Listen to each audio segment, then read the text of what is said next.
You captained and put the person on the world record spoonbill. It's an experience of a lifetime.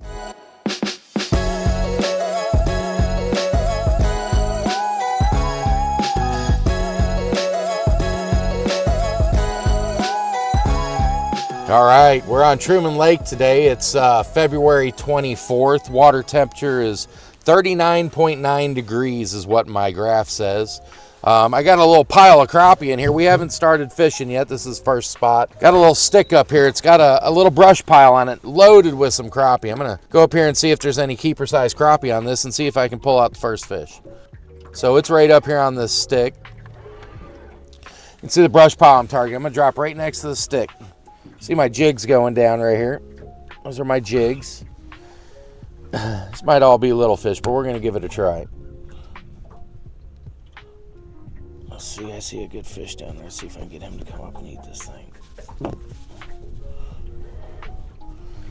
Got about 20-mile-an-hour winds today, so we're sitting behind a cliff, trying to stay out of this wind. There's my jigs right here. I got a crappie. Oh, he just hit it. I had a crappie eating, circling my jigs. Today I'm using Palmer Custom Baits. I'm using, looks like Granada Golden, and the Enlo Special is the bottom one, the golden clear color. We're going to be dipping brush today, anywhere between 5 and 20 foot down and 30 to 40 foot of water.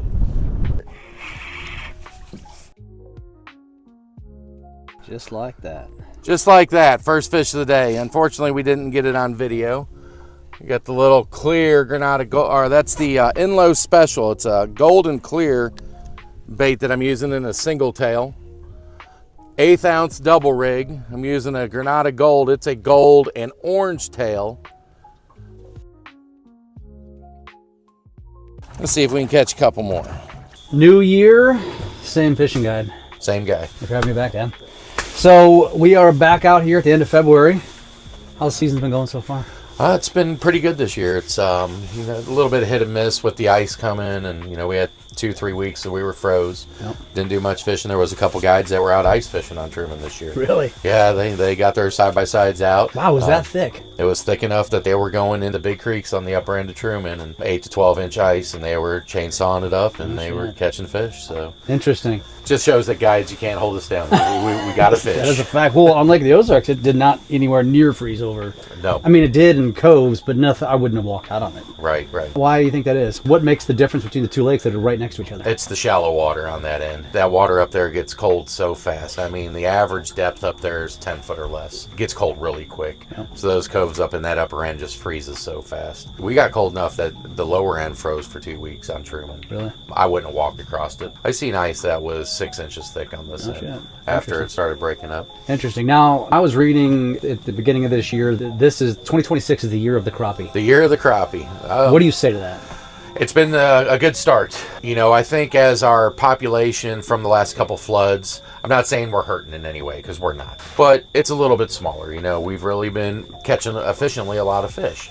And I think that's going to grow where we're catching Lake of the Ozarks. The fish coming out of the lake this year are very nice fish. A lot of really big crappie coming out of LOZ. 4-pounder come out of LOZ last year. Really? Don't know if you knew that. No. They come from below Truman Dam. I have a buddy that's mounting it, and it was a 4.2 pound crappie or something. So, I think after last year, we're in the years now that the fish that were born during our last floods, and I mentioned the flood because that's really when we have the biggest spawns.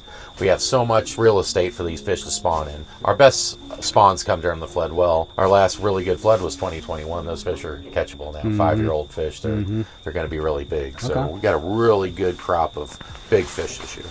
Okay, so crappie's going to be good in 26. You're most well known for the spoonbill, but before we get to that, you're also really well known for catfish. Catfish, yes, sir.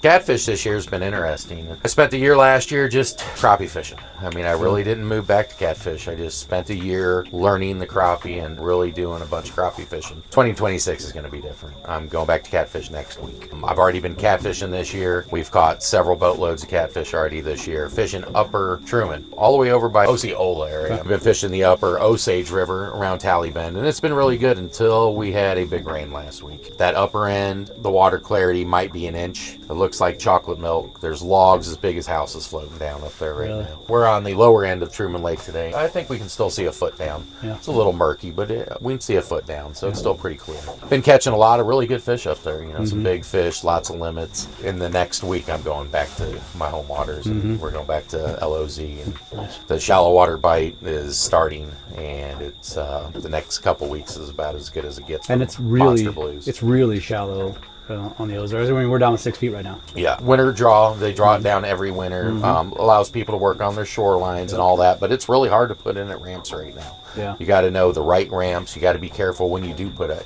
Even public ramps. Browns Bend is a very dangerous ramp. If you don't know what you're going to do in there, you can drop your trailer off the back. When you come off that, there's the blowout where the motor pushes the rock up into a little berm. And if you don't watch out when you're shoving your boat off, you can run your boat right into that berm and break the stuff right off the back of your boat. Damn. So in some of these boat ramps, if you don't know, you really got to be careful and at least ask somebody that knows. So you said monster cat. What's that look like? Define monster cat. 50-pound plus. Really? Yeah, this is the time of the year where if somebody calls me and throughout the year and says, I want monster cats, first 2 weeks of March is what we target. It changes every year, but really the first 2 weeks of March is my favorite time to go out and target big catfish. Awesome. You still have openings? I do have a couple openings. I have some next week. I probably have 1 or 2 the following week before paddlefish season starts. I'm taking 2 or 3 days off right before paddlefish season to get the boat ready and get all our gear ready, get everything cleaned up and ready for the paddlefish season. But I have openings between now and then. Speaking of, it's right around the corner. Paddlefish season. It's here. Our paddlefish season in Missouri is March 15th to April 30th. Okay. It's a blast. We run 2 trips a day, every day, or I'm always running the combo trips, where people get to do paddlefish, and then we go catfishing the rest of the day. Yeah. I got about 16 slots left for season at this point. Okay. I think I've booked 2 since we've been on the water this morning. I've good luck. All right. I did a few posts this morning. I like it. I got a few calls. So we expect to be full by season start, but if anybody's looking to get in on the season, it's a blast. We go out, we really have fun with it. I got a deckhand. He's a blast in the back of the boat. I drive the boat, get everybody out, and we do everything we can to make sure people go home with their limits. Yeah. But, we're realistic and we realize that it's fishing and not catching. So that's right. Some people get disappointed and might only catch one. But, in the last several years, we've never had anybody that didn't go home with fish. Right. So. Nobody got skunked. You mentioned the season. There's always a comment on every post that I do about Spoonbill about how they're endangered. Our fish in these waters are not endangered. They are stocked for us to do this. They're bred. They're bred, yes. Yeah, I believe they're bred in Blind Pony Hatchery out of Sweet Springs, Missouri, is where we breed our paddlefish. In Truman Lake, Lake of the Ozarks, and Table Rock Lake are the lakes that are stocked in Missouri for paddlefish. They put at least 15,000 every year and 45,000 every third year into each one of these lakes. The 45,000 rotates between the 3 lakes every 3 years. Why is that? I think they just give an extra boost. The biggest problem with paddlefish and the low numbers they're stocking is we don't have the facilities to grow the paddlefish. Missouri needs to work on maybe building a few more hatcheries and trying to figure that out in the future. But that's really the just. They put in a bunch of paddlefish. The boost every 3 years is that's to offset the point that we probably take out about as much as they're putting in at this point every year. It's becoming really popular. Very popular, yeah. I've been doing this almost 20 years now, and it was always popular then. But in the last 5 years, I've had people from different countries all across the world come to do this with me. Is it because of the technology and the ability to find them? Historically, we caught paddlefish by pull, bouncing that big lead off the bottom. We would fish for a week and have bruises and sore arms, and your story was, I caught that one. Now everybody can do it. A couple years ago, I tell the story all the time because people are like, man, I just can't do it. I had a guy, his wife, and his daughter show up, top of the ramp. The gentleman's in a wheelchair, the wife's in the walker. They're both 85 years old. Their bucket list was to catch one of these dinosaurs. Because of trolling and the different methods we have of catching these fish now, they were both able to pull fish in out of my boat. they could comfortably sit in these seats and be able to catch these. And I think that's what's made it so popular lately, is that it's more versatile than the old school. Just doing this, which most people you talk to them nowadays are like, why did we do that so hard for so long? It's a blast. Don't get me wrong. There's nothing like hooking to a fish when you're pulling, but not everybody can do it. For those that don't know, you are the record holder. You captained and put the person on the world record spoonbill. It's an experience of a lifetime. How many years ago is that now? 3? 2024. So this will be 2 seasons. Yep, we had 2024, and we caught it 2 days into the season. So I had that whole season to talk about it. I had last season, and people still get in my boat all the time, just amazed that I'm amazed every day that we talk about it, that could even happen to me on these waters. It's just, it's just awesome. Has that fish found its way into the museum yet? Got a call 3 weeks ago, and the fish has been made. So they do have a mount of a close enough fish. Sure. The actual fish was chopped up and ate. Conservation took pieces of it, and we didn't really know that we needed to cast that fish. So they got a 160 for the museum, but it is going in Benton County Museum in Warsaw, Missouri. They're doing an addition right now, and it's one of the highlights of the new addition. That's it's cool. Be the world record paddlefish. You will live in infamy. I'm in the museum. Hey, not a lot of people can say that. I know, right? That is awesome. I don't have the world record in my name. Old Chad Williams has got that, but I still get to be put in the museum. So that's pretty awesome. Anybody knows who caught that fish effectively. Kudos on Chad for fighting the fish, but it takes everything that I've had for 20 years. That was his first time fishing. Be in the right areas. Yes, correct. I don't know about first time fishing, but paddlefish for sure. Yeah. Really didn't even understand what he was fishing for when he showed up for the fish. And I mean, not only did he catch a world record, his wife was lucky enough to catch a 90-pounder next to him. What a day. I know, right? To catch a world, I've never caught a 90-pounder. Now, did they come back the next year? Chad has not been back, no. Because he might as well go out on top. He's not going to top that. I don't know if anybody's ever going to let Chad in their boat. He's got one world record. Ain't nobody going to let him have another. So the people that brought Chad fish with me every year. Multiple times a year for different species. I believe they're my season opener this year. They're coming opening morning. They'll be with me in my boat. Very cool. So we've talked about crappie, we've talked about cat, we've talked about spoonbill. There's 2 more species of fish that one you fish for, one you don't. Talk about walleye. Walleye is an awesome fish, man. It's my favorite fish to eat. It's what I want to target whenever I'm fishing for myself. To eat. That's what I put some in my freezer yesterday. Really? So it's what I truly love to eat. And whenever I have time to go play, we're targeting walleye most of the time. Yeah. Deep water, I assume? We were catching them in 10 to 12 yesterday. Wow. So pretty shallow water yesterday. I'll tell you how we're catching them. I won't tell you where, but I'll tell you how. We're casting and vertical jigging probably 1/4 to 1/2 ounce jig heads with chartreuse and blue or chartreuse and purple jig body. We're live scoping them. You see a few of them swimming at you and pitch out there, and if it's a walleye, you'll know it as soon as the jig's by them. They're all over that thing. What size? Man, I'll tell you, I put 4 in the freezer yesterday, and 3 of them were 4 or 5 pounds. Really? So really nice walleye, and there's some bigger than that coming out. Our smallest one was a keeper at 15 and a half. Damn. The second smallest one was 16 and a half, and then the rest of them were 3 to 5.5 pounds. Do you guide? Do you take people out for walleye fishing? I do. You won't tell them where it's at, but they can hire you to take them out, and then they'll learn where they're at, right? Exactly right. This year, I probably will not be guiding early season walleye. I'm still figuring them out. Okay. I want to make sure that I'm efficient. Yep. But I do guide walleye basically March 15th through August. We do guide walleye on Lake of the Ozarks and Truman. That time of the year, we can jig for them, but I prefer to troll. Got it.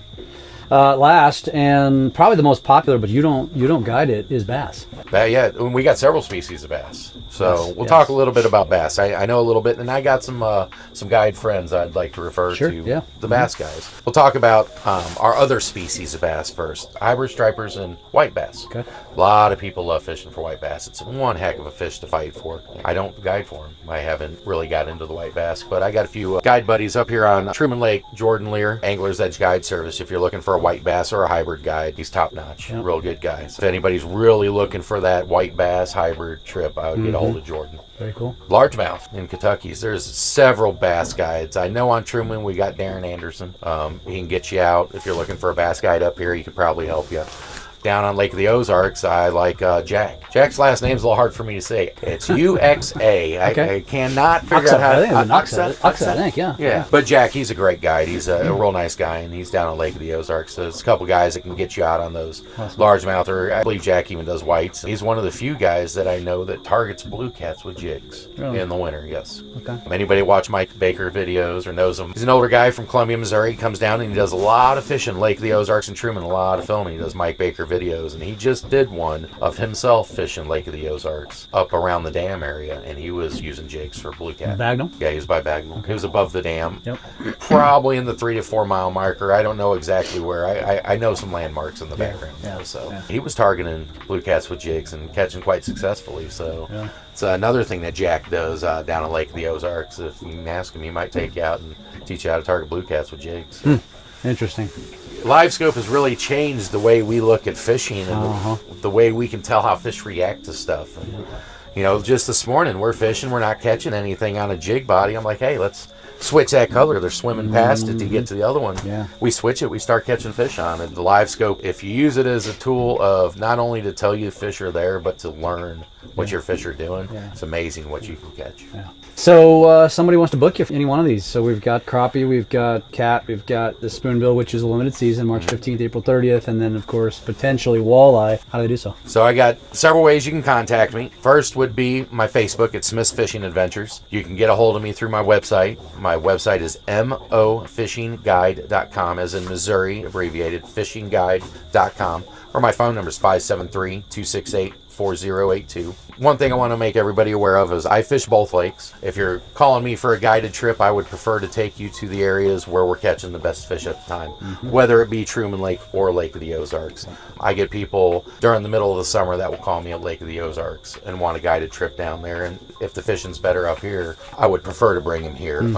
I don't mind going to people's home waters, but you know, that's just something I want to mention because a lot of people get confused that, hey, I've seen your video here. Don't you just guide here? I guide both lakes, and I guide what gives you the most potential for the best That's day. what we want ultimately. Right, correct. Awesome, dude. Well, this has been fun, and I'm sure we're going to do a hell of a lot more, but I hope I can drag my butt up here more often. So thanks, brother. No Appreciate you, problem. man.